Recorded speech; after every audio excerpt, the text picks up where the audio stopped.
तो नमस्कार साथियों, स्वागत है आपका एक बार फिर हमारे यूट्यूब चैनल पीके एजुकेशन में। और आज का जो हमारा टॉपिक है वो है गीता जयंती समारोह। आप सभी जानते हैं कि कुरुक्षेत्र के ब्रह्म सरोवर पे इन दिनों गीता जयंती का जो मेला है वो भरा हुआ है और बहुत सारे हमारे दोस्त उसको जाके देख आए हैं और बहुत सारे वहाँ नहीं जा सकते, ऑनलाइन बैठे यूट्यूब के किसी चैनल पे वो मेले को देख रहे हैं। लेकिन ये जो टॉपिक है, ये जो मेला है, ये आपके एग्जाम की दृष्टि से अति महत्वपूर्ण है। और ये अकेला हरियाणा के एग्जाम में नहीं, जो भारत के जितने भी एग्जाम होते हैं उनकी दृष्टि से बहुत ही महत्वपूर्ण टॉपिक है। इसके बारे में हम फुल डिटेल में मैं आपको बातें बताऊंगा और मैं आपको बताऊंगा कि ये मेला क्यों भरता है, कब से भरने लग गया, इसका महत्व क्या है। ठीक है, आशा करता हूँ आप इसको ध्यान से सुनेंगे। आपने बहुत मेले की झलक देख रखी होगी दूसरे यूट्यूब चैनल पे, लेकिन मैं आपको मेला तो नहीं दिखाऊंगा। हाँ, मेले के बारे में जो जो इम्पोर्टेंट बातें हैं, जो आप लोगों को पता होनी चाहिए, उसके बारे में आपको कुछ बातें बताऊंगा, तो आप ध्यान से देखिएगा। अब की बार जो 2023 का जो मेला है, सरस्वती शिल्प मेला, वो 7 दिसंबर से स्टार्ट हो चुका है। हर बार जो गीता जयंती मेला है वो 16 दिन चलता है, लेकिन अब की बार वो 18 दिन चलेगा। ठीक है, और 7 दिसंबर को जो इस मेले की शुरुआत थी वो हमारे राज्यपाल जी ने की थी, राज्यपाल ने की थी। ठीक है, राज्यपाल अभी आप सभी जानते हैं, बंडारू दत्तात्रेय हमारे राज्यपाल है हरियाणा के। ठीक है, आगे बात करते हैं कि जो गीता जयंती समारोह है वो मार्गशीर्ष महीने के शुक्ल पक्ष की एकादशी को मनाया जाता है, एकादशी को मनाया जाता है। ठीक है, अब इसमें बात आती है मार्गशीर्ष। सबसे पहले तो मैं आपको बात बता देता हूँ कि जो हमारा हिंदू कैलेंडर है उसमें उसके जो महीने हैं वो जो हिंदू कैलेंडर है वो चैत महीने से स्टार्ट होता है और फाल्गुन महीने में खत्म होता है। ठीक है, तो उसका एक महीना होता है मार्गशीर्ष। अब फिर बात आती है कि मार्गशीर्ष एक महीने में, हमारा जो हिंदू कैलेंडर का एक महीना है उसमें 2 पखवाड़े होते हैं, यानी कि 2 पक्ष होते हैं। एक शुक्ल पक्ष होता है और एक कृष्ण पक्ष होता है। इनके बारे में मैं चाहूंगा कि आपने बहुत सारी ये बातें सुन रखी होगी, लेकिन इनके बारे में डिटेल से जाने। मैं अब आपको बताता हूँ शुक्ल पक्ष और कृष्ण पक्ष। अब सभी जानते हैं कि शुक्ल पक्ष और जो कृष्ण पक्ष है वो चंद्रमा की के आकार का घटना और बढ़ना उस पर निर्भर करता है, यानी कि उस पे जो सूरज का प्रकाश है कितने एरिए पे चंद्रमा के पड़ रहा है, उससे बातें डिनोट होती हैं। ठीक है, यानी कि अगर हम बात करें कृष्ण पक्ष की सबसे पहले, तो जो कृष्ण पक्ष है ये पूर्णिमा से अमावस्या तक का पक्ष होता है। कब होता है? पूर्णिमासी से अमावस्या तक का पक्ष क्या होता है? कृष्ण पक्ष। और अमावस्या से पूर्णिमा तक के जो पक्ष होता है, 15 दिन का जो समय होता है, वो होता है शुक्ल पक्ष। ठीक है, यानी कि जब से हमारे कैलेंडर नहीं चला था या शक संवत भी नहीं आया था, विक्रम संवत नहीं बना था, तो उससे पहले भी तो महीने होते थे। उससे पहले जो हमारे बुजुर्ग थे वो किस हिसाब से समय का अनुमान रखते थे कि 4 महीने हो गए, 3 महीने हो गए, उस वक्त वो बोलते थे। अगर मान लो कि 4 महीने की बात करनी है तो वो कहेंगे कि जैसे मान लो आपने किसी से उधार ले ली पैसे और आपने कहा कि मैं 4 चंद्रमा के बाद आपके पैसे वापस दूंगा। 4 चंद्रमा की बात है, 4 महीने बाद, और 1 महीना 30 दिन का होता है। इसमें कैसे होता है, जैसे आप समझिए ये पूर्णमासी है। ठीक है, इससे 15 दिन तक जो चंद्रमा का आकार है अमावस्या तक वो घटेगा। ठीक है, और फिर इसके बाद वो बढ़ेगा। ठीक है, 15 दिन तक वो बढ़ेगा, 15 दिन तक वो घटेगा। ठीक है, फिर यहाँ जाके अगले दिन पूर्णमासी होगी, यानी कि एक इस दिन चांद पूरा होता है, पूरा दिखाई देता है और आकार में भी बहुत बड़ा दिखाई देता है। ठीक है, तो इसके और इस पूर्णमासी के बीच में 30 दिन का समय होता है। ठीक है, यानी कि पहले जो हमारे बुजुर्ग थे, जब तिथियां नहीं बनी थी तो वो चंद्रमा के हिसाब से अपने टाइम का अनुमान रखते थे या इसका हिसाब रखते थे। ठीक है, और ये तो है जो कृष्ण पक्ष और शुक्ल पक्ष बनते हैं। ये साइंटिफिक रीजन इनका ये है कि धरती और चंद्रमा दोनों रेवोल्यूशनर और रोटेशन करते हैं, अपने अक्ष पे भी घूमते हैं, एक दूसरे के चारों ओर भी घूमते हैं। लेकिन इसकी अगर मैं पुराणों की एक कथा सुनाऊं कि ये क्यों शुरू हुए, इनका नाम कैसे पड़ा, तो इसके बारे में एक छोटी सी कहानी है, मैं वो सुनाना चाहूंगा। दक्ष प्रजापति थे एक, जो ब्रह्मा के पुत्र थे। उनकी 27 बेटियां थी और 27 बेटियों की शादी चंद्रमा से उन्होंने कर दी। ठीक है, ये कहानियां हैं। तो जब उनकी हो गई तो चंद्रमा कि जो एक पत्नी थी रोहिणी, वो उसको ही ज़्यादा पसंद करते थे और अपना सारा समय उसके साथ व्यतीत करते थे। इससे दूसरी जो रानियाँ थी, दूसरी जो पत्नियाँ थी, उन्होंने दक्ष प्रजापति को शिकायत की और इससे दक्ष प्रजापति ने चंद्रमा को श्राप दे दिया और तब से उसका तेज घटने लगा। यानी कि जब चंद्रमा पूर्णमासी पे थे, यानी कि पूर्ण थे, तब उनको श्राप लग गया और वो श्राप 15 दिन तक चला और 15 दिन को वो मरने लग गए। यानी कि उनका तेज था, जो जीवन था, जो वो घटने लग गया। तो फिर वो गए ब्रह्मा जी के पास, चंद्रमा, इस श्राप से मुझे मुक्ति दिलाइए। तो चंद्रमा और जो ब्रह्मा और इंद्र चांद को शिव जी के पास भेजते थे। ठीक है, तो शिव जी की आराधना की उन्होंने, शिव जी से रिक्वेस्ट की कि इससे मुझे बचाइए, मैं तो मरे जा रहा हूँ।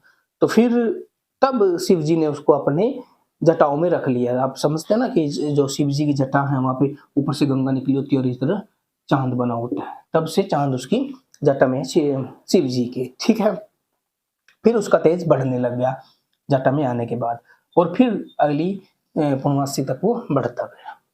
ठीक है, ये इसकी बात थी। अब इससे क्वेश्चन आता है, अगर दक्ष प्रजापति की हम दूसरी बात करें तो आप सभी जानते हैं कि भगवान शिव की 2 पत्नियां थी। पार्वती को सभी जानते हैं, लेकिन जो सती हुई थी, माता सती जिसको बोलते हैं, उसको कम जानते हैं।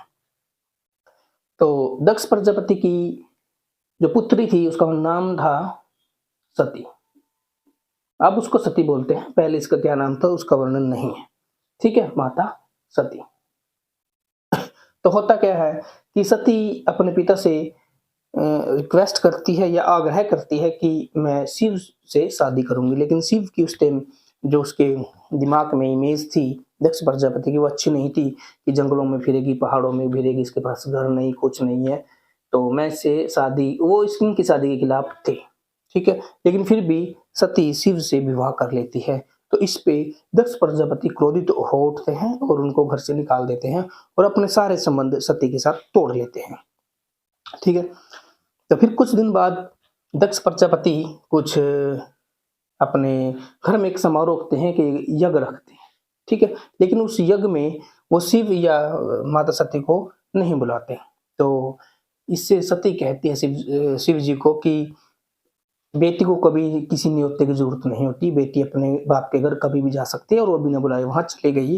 वहां पे क्या होता है कि वहां पे जो दक्ष प्रजापति थे वो माता सती का बहुत बड़ा मतलब अपमान करते हैं। इससे तंग आकर माता सती अग्निकुंड में कूद जाती है, वो जो यज्ञ था उसमें वो कूद जाती है और वह जलने लग जाती है। ये बात शिव तक पहुंच जाती है और शिव वहां आते हैं। तो वो सबसे पहले इतने क्रोधित होते हैं कि वो जो दक्ष जी थे, दक्ष प्रजापति, उनका सर काट देते हैं। ठीक है, और उसके बाद अग्निकुंड से उसको निकाल के सती को पूरे देश में भ्रमण करने लग जाते हैं।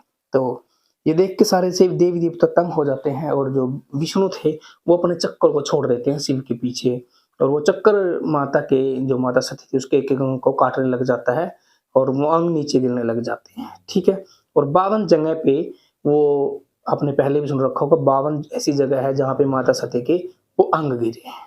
ठीक है, और उन पे ही 52 शक्तिपीठों की स्थापना हुई है। और एक शक्तिपीठ है भद्रकाली, जो मंदिर है ना, भद्रकाली मंदिर है जो,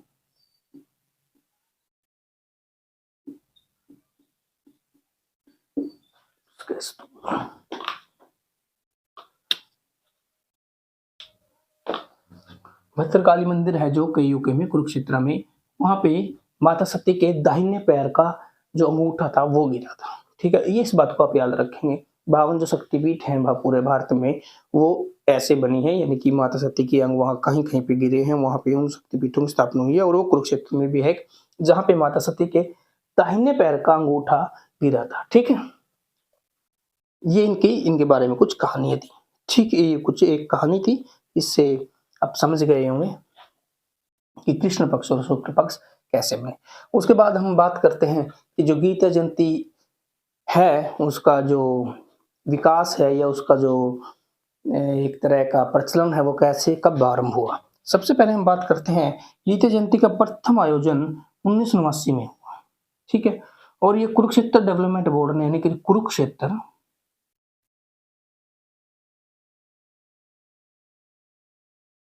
विकास बोर्ड ने,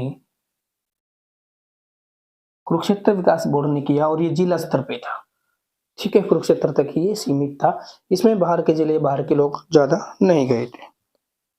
ठीक है, उसके बाद अगर कुरुक्षेत्र विकास बोर्ड की मैं बात करूँ, तो इसकी जो स्थापना है वो 1968 में गुलज़ारी लाल नंदा जी ने की थी।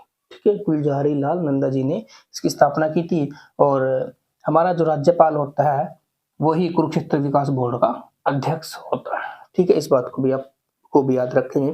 कुरुक्षेत्र विकास बोर्ड का गठन यानी कि जो 48 कोष की प्रक्रिया है, जो महाभारत काल के स्थल हैं, उनको उनकी देखभाल के लिए या उनको अपने पुराने महत्व तक पहुंचाने के लिए कुरुक्षेत्र विकास बोर्ड का जो है गठन किया गया था। ठीक है, और इसके अध्यक्ष हमारे राज्यपाल होते हैं और वर्तमान में हमारे राज्यपाल बंडारू दत्तात्रेय हैं। ठीक है, आगे बात करते हैं, राष्ट्रीय उत्सव कब घोषित हुआ? ये जो हमारा गीता जयंती समारोह है ये 2002 में। ठीक है, 2002 में राष्ट्रीय जो गीता जयंती है उसको राष्ट्रीय उत्सव घोषित किया गया। और गीता जयंती समारोह जो समिति थी, उस समिति का गठन इससे पहले 1992 में हो चुका था। 1992 में एक समिति बनाई गई गीता जयंती समारोह के लिए कि वो इसकी पूरी मैनेजमेंट का काम देखने का काम करेगी। ठीक है, और आगे इम्पोर्टेंट बात यह है कि जो गीता उत्सव है हमारा वो अंतर्राष्ट्रीय स्तर पे इसकी एक अलग पहचान बन चुकी है और इसको अंतर्राष्ट्रीय उत्सव घोषित किया गया 2016 में। गीता जयंती का जो मेला है उसको अंतर्राष्ट्रीय उत्सव कब घोषित किया गया? 2016 में। और सबसे पहले अगर किसी विदेशी कंट्री में इसका आयोजन हुआ है तो उसका नाम था मॉरिस देश में 2019 में सबसे पहले भारत को छोड़कर ऐसा देश है मॉरिस जिसमें गीता जयंती का समारोह का आयोजन किया गया। ठीक है, और इसके बाद हम बात करते हैं, वैसे तो हमारा सर्स और क्राफ्ट मेला है जो वो 7 दिसंबर से स्टार्ट हो चुका है और उसका जो शुरू में शुभारंभ तब राज्यपाल जी ने किया था, लेकिन गीता जयंती समारोह का जो मेन इनॉग्रेशन है वो 17 दिसंबर को होगा। 17 दिसंबर को होगा। वाइस प्रेसिडेंट जगदीप धनखड़ जी, जगदीप